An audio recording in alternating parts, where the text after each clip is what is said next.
Good afternoon, and welcome to Volvo North America's powertrain operation in Hagerstown.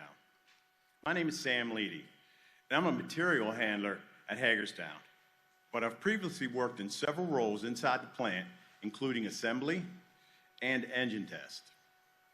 I've been a Volvo Group employee for 24 years, and I'm proud to be part of building America's best powertrain to power its best trucks. I'm so grateful to be here with all of you today, especially during National Manufacturing Day, because it recognizes the hard work we do here every day at this site. I've been married for 29 years to my beautiful wife, Angie, and I have 3 great children, 2 of whom which work here. I love seeing Volvos and Macs when I go down the highway. I know its powertrain is built in this factory in Hagerstown, and I know it's supporting the local community. It makes a world of difference when we have a pro-union, pro-worker president in the White House who cares about making our supply chains more resilient, strengthening our domestic vehicle manufacturing, and fighting for good union jobs. I'd like to personally thank you, Mr. President, for visiting Hagerstown today, where our UAW members proudly build heavy-duty diesel engines, transmissions, electromobility power boxes, and axles for Mack and Volvo Mack trucks, Prevost coaches, and Volvo buses.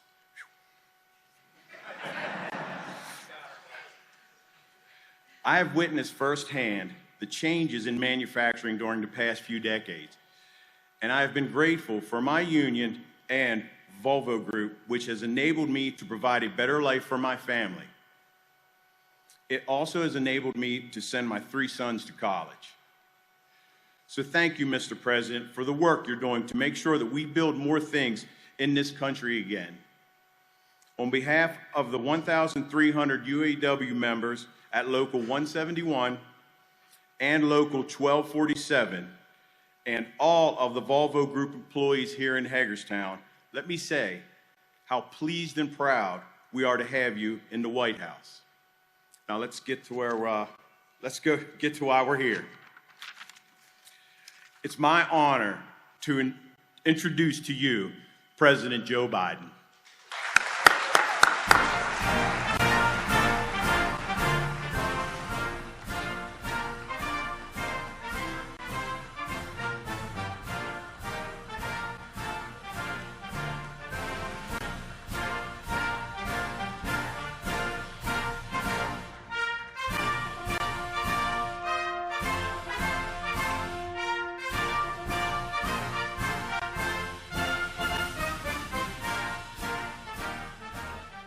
Have a seat. Thank you very much.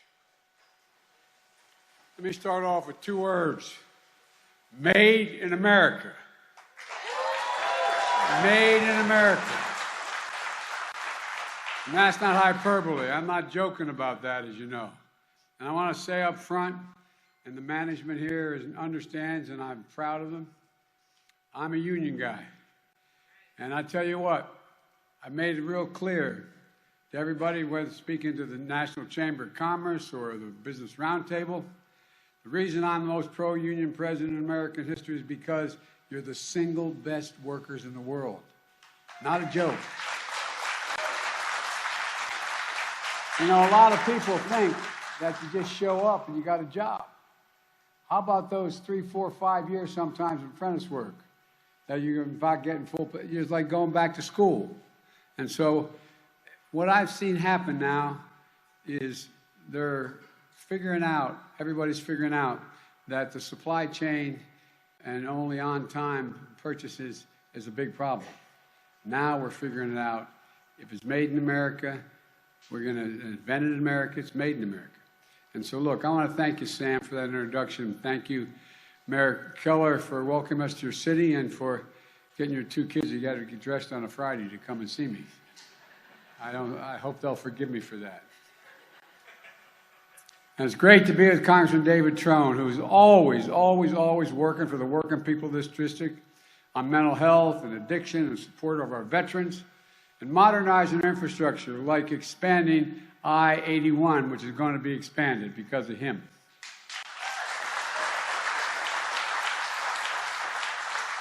I want to commend the terrific leaders who couldn't be here today. Steny Hoyer, who leads the Democrats in the House, and Senators Cardin and Van Hollen, who are close and dear friends.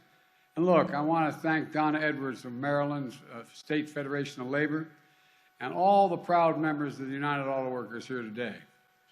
This is National Manufacturing Day, and this is starting to mean something again. National Manufacturing Day.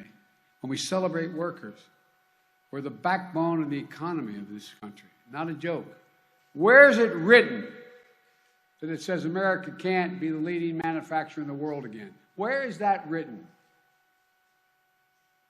I'm here at this Volvo plant to thank the workers and management for building heavy-duty engines, transmissions, axles for trucks and buses, and parts of electric vehicles of the future.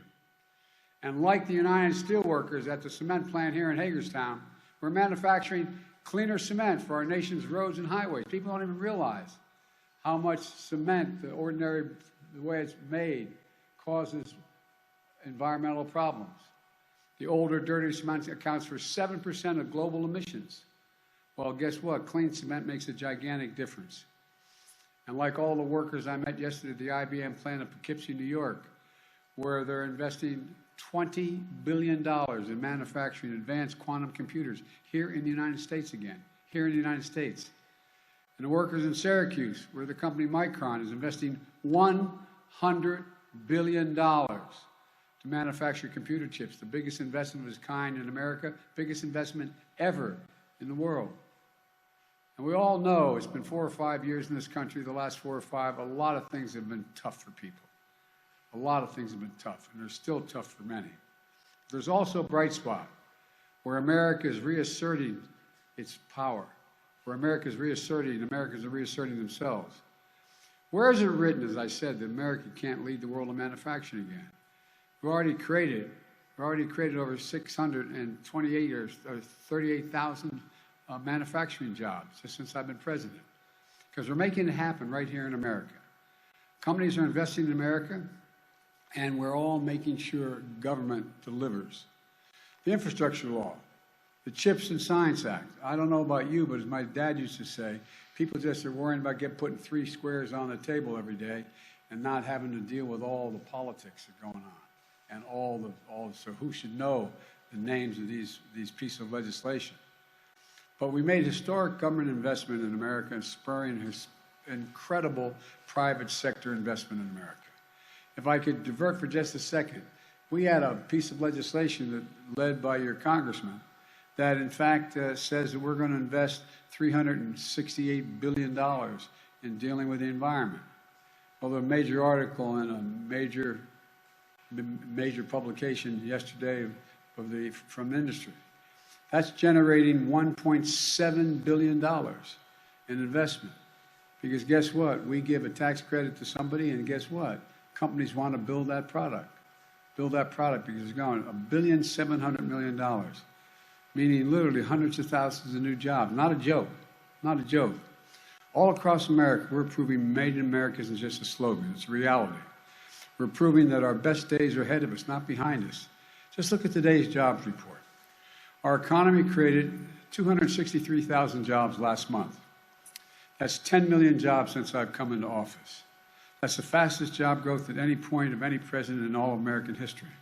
Historic progress. The unemployment rate remains at a historic low, 3.5% unemployment. That includes the lowest unemployment among Hispanic Americans ever in the history of this country. The second lowest employment among black teenagers ever. And this recovery has been the fastest increase of people re-entering the workforce of any modern economic recovery. But there's something else. Our job market continues to show resilience as we navigate through this economic transition we're in. For some time, I've been saying that what we need to do in this transition, we have to move from historically strong economic recovery to a more steady, stable recovery. We need to bring inflation down without giving up all the historic economic progress that working class and middle class people have made. And that's exactly what we're seeing. Over the past 4 months, we've created an average of 350,000 jobs a month. That's down from the 450,000 jobs a month the prior 4 months, and down from the 600,000 jobs a month to the 4 months before that. The pace of job growth is cooling while still powering our recovery forward. Wage growth for workers remains solid, down from historic high pace months ago, but still growing for workers who deserve a raise. And this is the progress we need to see. In the short term, a transition to a more stable growth that continues to deliver for workers and families while bringing inflation down. In the long term, the economy built on a firmer foundation. We still have a lot of work to do, but we're building a different economy than before. A better one, a stronger one. Not trickle-down economy. That never helped my family very much in Claymont. Trickle down. This is an economy built on building from the middle out and the bottom up, not from the top down. And when that happens, everyone does well. The poor have a ladder up, the middle class do well, and the wealthy do very well. They're not hurt at all. That's an economic vision I offered to America when I ran, and I'm pushing on. And that's what I want to talk about today, and how our Republican colleagues have a very different view. And I know many of you are probably Republicans, but many of my Republican friends are basically arguing that good news for the economy is bad news for America. As if they're rooting for fewer jobs and lower wages. It's all part of this trickle-down mentality that says it doesn't matter what's happening on Main Street. What really matters is what's happening on Wall Street. If Wall Street's doing well, everybody's doing well. Well, I noticed that the previous 4 years, we weren't doing that well. And Wall Street was doing well, and then that took a tumble. That's not my plan. We can continue to grow our economy in a stable and sustainable way. We can build on an economy that works for everyone.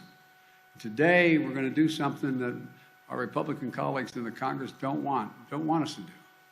They love to attack the Democrats. They say for what we've done. But they really don't want to see what their plan is. I doubt any of you can tell me what the Republican re-election plan is this time out. What's their platform if they take control of Congress? Let's start with inflation. Let me tell you how I think about it. I think about it the way my dad used to talk about it. My dad was a well-read guy. His greatest regret, he never went to college. Had to leave Scranton because when coal died, everything died with it. And we moved down to Claymont, Delaware, a little steel town at the time. But it's the way most people at home deal with these things. You talk about around the kitchen table. Do we have enough money to cover all the bills for the month and all the necessities that aren't regular bills? And if we do that, do we have a little bit of breathing room, my dad used to say. Just a little bit of breathing room after that's done. We don't have to worry. Well, that's what we're trying to do. Give families a little bit of breathing room. And that's what we've done.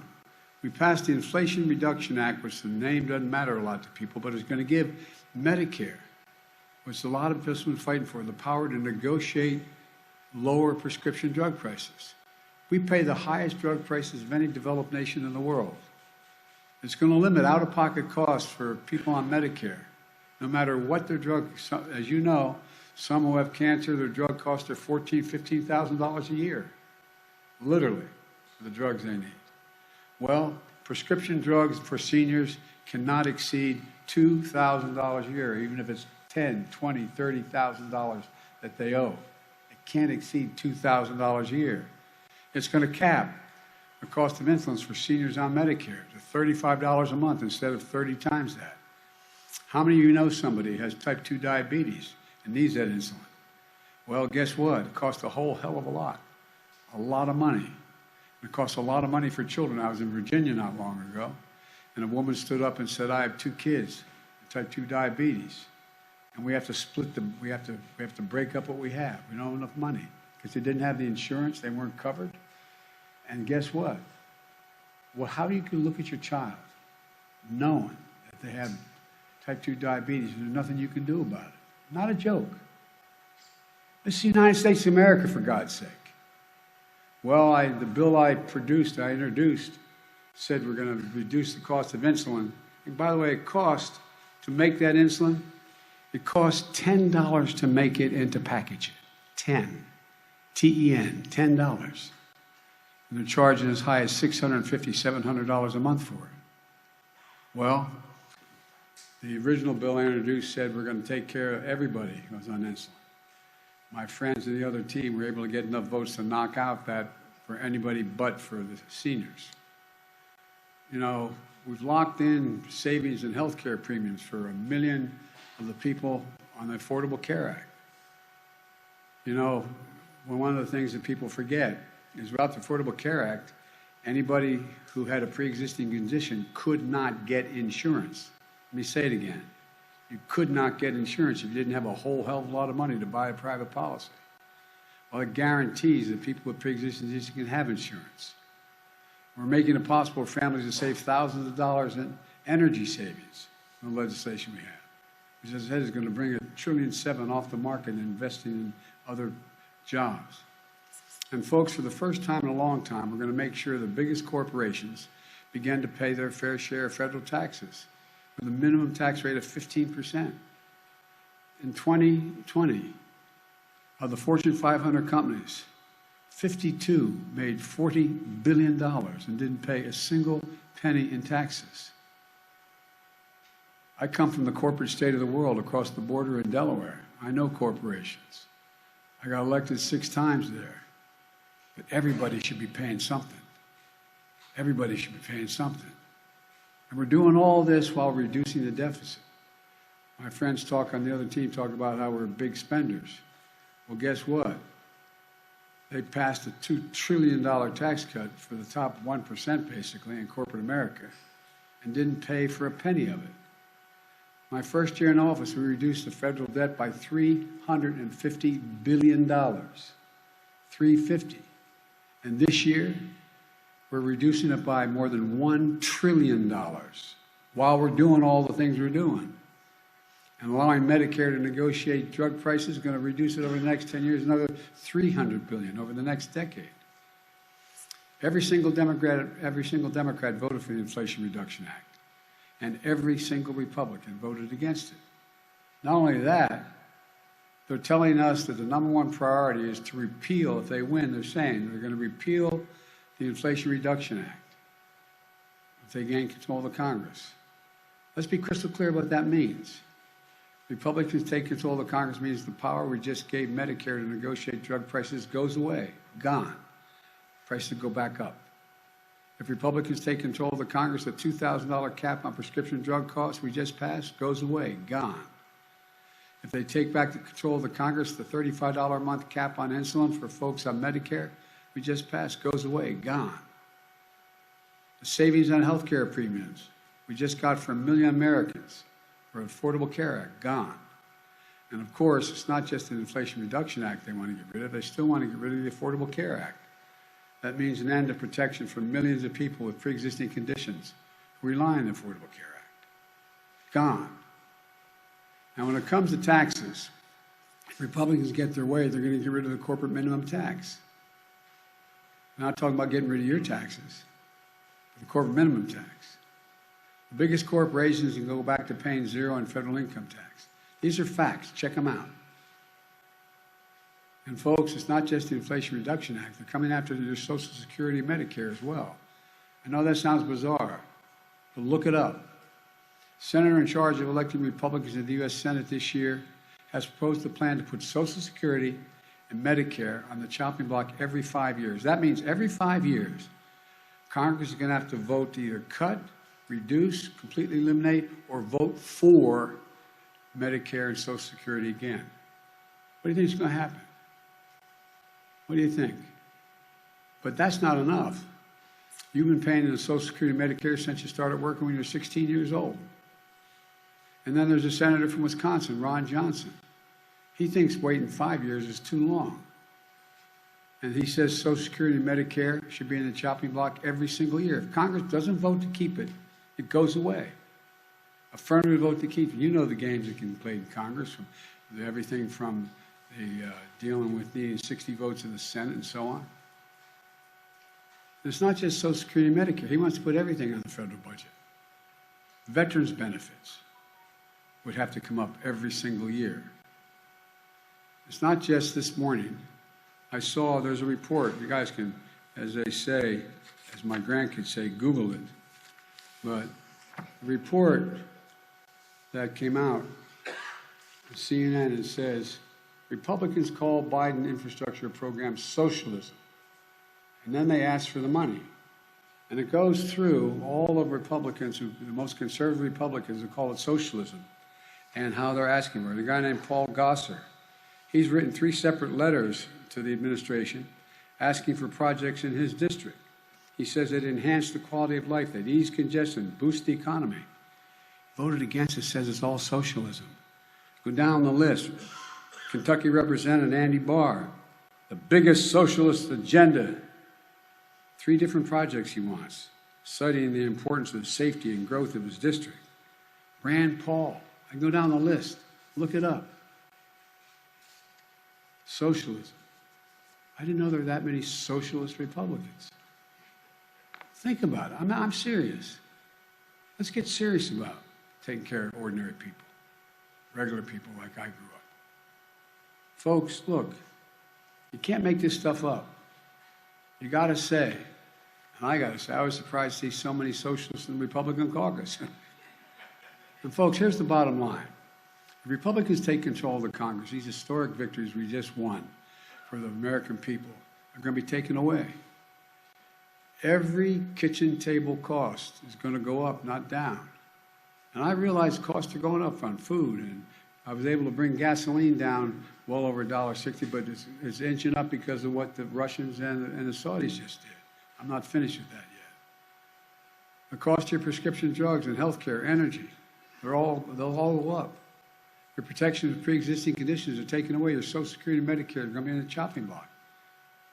But they don't want you to know that. They're not campaigning on it, but that's what they are saying. That's the documents they're sending out.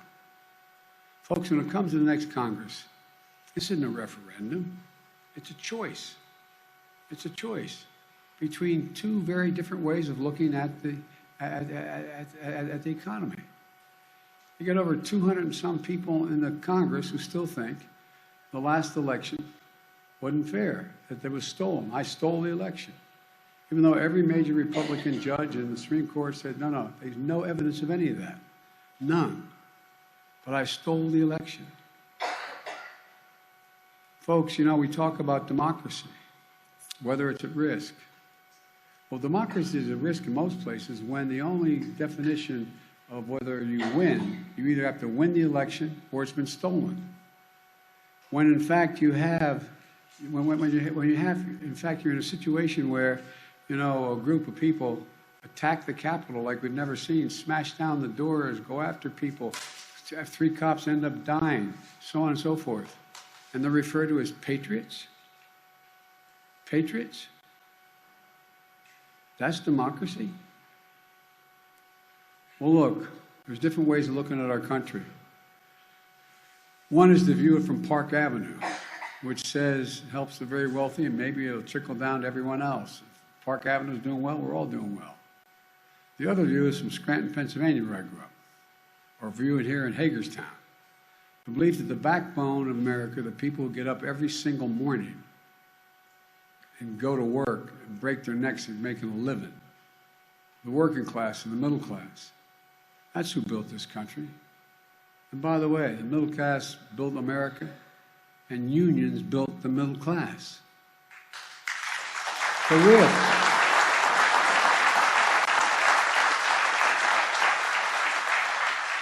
And folks, that's who our economy should work for. Let me close with this.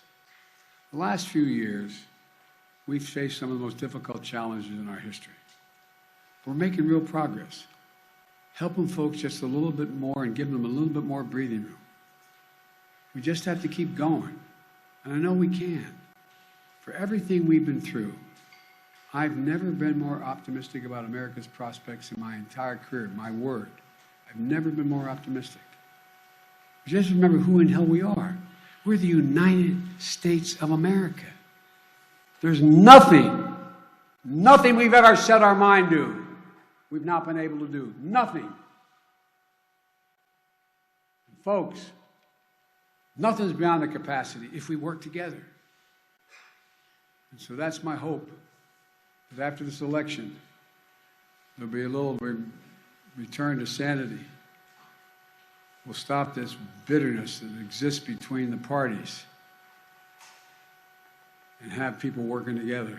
Because I tell you what, we can own the 21st century. Not a joke. We can own. There's not a single other nation in the world, not a single other nation in the world is well positioned as the United States of America is. It's because of you all. Thank you very much. May God bless you all. May God protect our troops. Thank you, thank you, thank you. Thanks.